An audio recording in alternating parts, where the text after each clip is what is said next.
Hey there everyone, welcome back to 14 Bricks. In this video we're discussing LEGO City Undercover and actually why it's gone because, well, I think it's gone. If they ever bring it back, that'd be a big surprise. I'd love for them to, but I don't think they ever will. Anyway, yeah, we're just talking about LEGO City Undercover and what it's about and my opinion on why I think it's gone. Yeah, let's get into it. So, who is Chase McCain? Obviously a police officer. He's a really good officer, but in the beginning no one really likes him. His main mission, coming back from LEGO City, will explain his previous life a little bit before LEGO City, but his main mission is to arrest Rex Fury, LEGO City's most wanted criminal, at least in the game. So that's his mission, and it kind of has a whole story to it.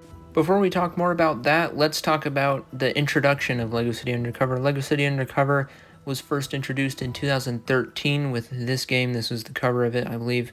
It was for not Nintendo, Wii U or Wii. I've heard people call it a lot of different things, but it was intended for only the Wii U at first, which I feel like was LEGO's first bad approach to LEGO City Undercover. I feel like they should have just made it available to all different kinds of consoles the first time. But in 2013 is when it first came out, and it was only available to people that had a Wii U. The first two sets that included Chase McCain was this high-speed chase set from 2013, and included that version of Chase McCain there. This probably was around $30 is my guess. There was also this polybag. This polybag came with the game, so the only way to get it at the time was if you bought the game, and it would come with it. So the fact that it was only available to the Wii U at first was, I'd say, the first and biggest mistake to start off. And they only put him in two little sets, and one of them came with the game. So, and they just didn't make him very recognizable. I'll explain more reasons why I think LEGO had a bad approach to LEGO City Undercover in the first place. But let's talk about the newer version of LEGO City Undercover. So 4 years later, in 2017, LEGO did the LEGO City Undercover remastered version of the game, which made it available to all sorts of consoles, including Wii U, Nintendo, Xbox, PlayStation, and all that good stuff. So this is the newer cover of the game. So they introduced two sets, one with this other high-speed chase set that included a different version of Chase McCain, and a couple vehicles that you can use in the game. They also added him in the LEGO Dimensions game as well. So LEGO Dimensions is a game, LEGO game with many different themes into it at once. The only flaw about LEGO Dimensions is to actually play it and get characters in the game. You had to actually buy the characters in real life, in real form, so that was a big flaw. I did play this game for a little bit. I wasn't a fan of it.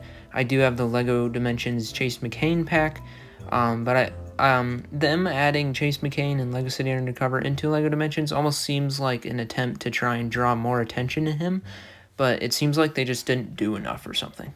But with that being said, I do still think that the LEGO Dimensions Chase McCain idea was cool, and I do still like it, but yeah, that's all for that part. Anyways, now that we've discussed the sets that he was in and the video games and everything, we'll talk about kind of the story of LEGO City Undercover. You can see here's Chase McCain standing in front of Natalia Kowalski.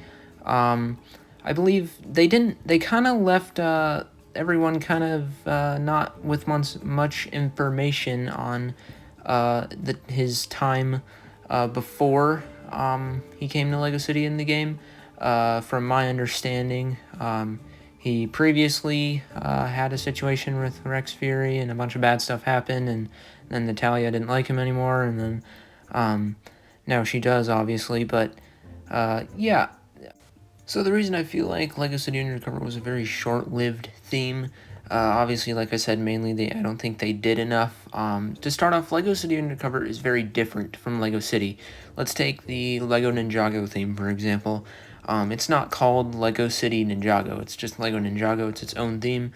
I think they could have done that with LEGO City Undercover, made it its own theme, because it was so much different than, regular LEGO City stuff.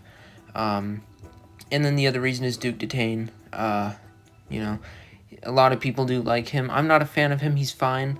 He's the star of the new Lego City Adventure episodes. It's obvious, you know. It seems like he's almost like a replacement, almost a different Chase McCain or something, because his name is Duke Detain. You know, their names sound a lot alike, and they kind of have the same characteristics in a way. So I feel like that is definitely part of the reason why I don't think he's coming back. Because it just doesn't make sense for them to bring Chase McCain back at all when Duke Detain is around. So it seems like Duke Detain's kind of a replacement, so it makes it hard for me personally to like Duke Detain. But anyways, I think it would have been neat if they would have done more like characters. Like the only character we got from Lego City Undercover was Chase McCain, and we only got him in 4 sets. And I don't know, it was just kind of, I wish they did more. They just needed to do more. Make some sets, you know, like the Lego movie. They have sets that come out that are based off of scenes in the movie. I wish they would have done that with Lego City Undercover, and maybe even make a Lego City Undercover movie. And it would have been nice to know more about the time before Chase McCain came to Lego City the second time. So their approach to it was weird. They come out with a video game that's only available to Wii U. They give him technically 1 set, and it's only Chase McCain in there. There's no other characters from the video game. And then 4 years later, they put him in LEGO Dimensions, and they make a new game for him. It's all the same. Like, the remastered version is the same game, but it's just available to more different consoles and stuff. And then they put him in 2 more sets. So it just doesn't make sense. They had a really weird approach. So I don't think he's ever going to come back. I wish he would, or it would. I think it's way better than Chase McCain is my favorite Lego character to ever exist currently. But yeah, that's all. So one more quick and cool thing I wanted to discuss is this police station Lego set from 2013 or 14, one of those years or something. Or maybe it's 12, but it's actually the same police station as the one in Lego City Undercover. And I don't know if you noticed, if you do have the game, you can go check it out, and this is almost identical to the police station game, so I just thought that was cool, so I thought I'd bring that up. But it doesn't have any characters from the game in it, because I think it might have actually been released a little bit before LEGO City Undercover came out. So those are the reasons why I don't think LEGO City Undercover is coming back, and why I think it was very short-lived. I wish it could come back, and I mean, it could, but I'd be very, very surprised just with everything that's happened since 2017, because 2017 was its last year that it existed. Obviously, you can still get the game today, you can still get the sets today, but you know, it's not really a thing anymore. I mean, that was 3-4 years ago. But I've looked on YouTube, and I don't really see any videos for LEGO City Undercover on why it's gone, and you know, if it's coming back or anything. And yeah, I don't know, but let me know what your thoughts are on this. Of course, maybe it's not short-lived. Maybe it got a lot of attention, and it's just something that they don't do anymore. Maybe it just wasn't getting enough attention and they stopped doing that, or maybe, but I'd say the stuff I talked about probably has at least a little bit to do with it. Obviously, it's just my personal opinion. So yeah, that is my video. I hope you guys enjoyed it, and I will see you in the next one.